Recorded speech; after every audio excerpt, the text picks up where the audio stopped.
Hey guys, I'm here with a different kind of video than I normally make. I know most of you have already seen the Pokemon Direct by now, but I had to do my kind of analyzing of it and what I think of it and my opinion on what things might be, will be, and whatnot. So yeah, I just wanted to make a video about that.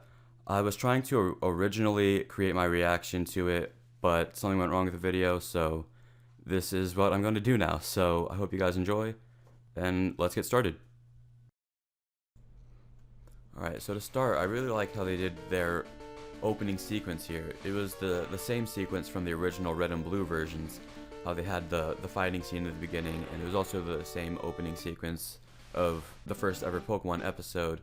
So I think that's really cool how they did that, and then it opened up to the Pokemon Direct start screen, and then the Pokemon Direct start, rather than the start game.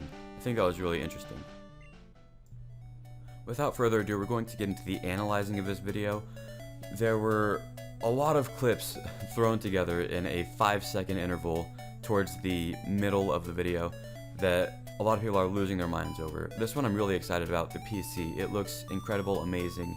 Now you might not think that a PC is really much, but they're everywhere within a game. So to see this graphic right now, it's really exciting for me, especially with how futuristic it looks compared to previous generations.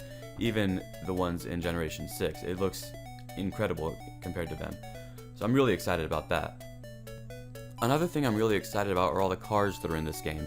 There's an ambulance looking car and there's a firefighting looking car with a Blastoise on the back. It looks like it's a firefighting car to me. I don't know about you guys, that's my opinion. But I'm really excited about that. I hope that that has something to do with the storyline, like maybe there's a tragedy in there or something, and all these emergency response cars such as an ambulance and a firefighting car come.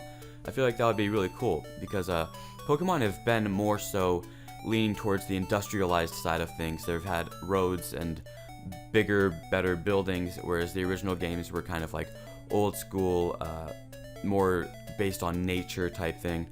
So I feel like that's actually really cool, and I hope that that's in it. I hope that that is a fire truck and that is an ambulance.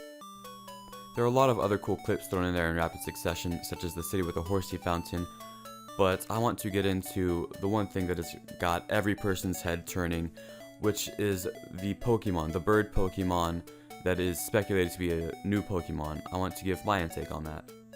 A lot of people have been saying that this is a new Pokemon. Now, I do believe that this is something we have never seen before. However, I'm not quite sure if I want to count it in as a new Pokemon yet.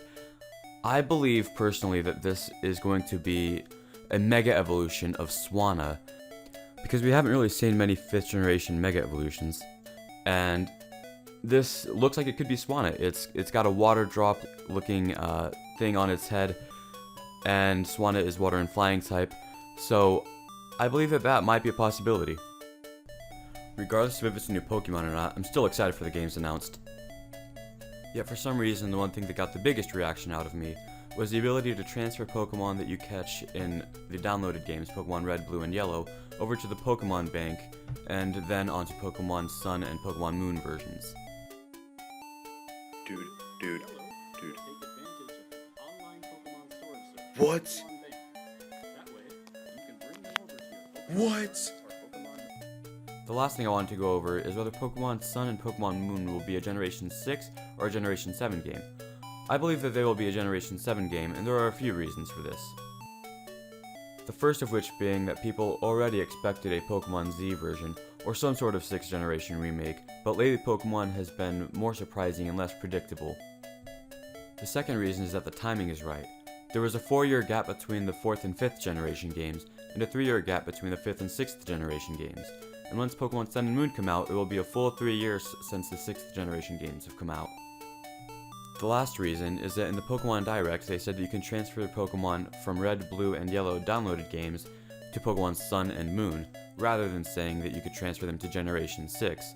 This leads us to believe that Pokemon Sun and Moon are separate from Generation 6, causing them to be Generation 7.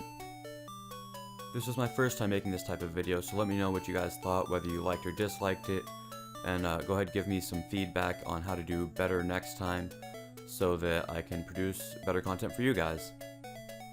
Until next time, thanks for watch hogging.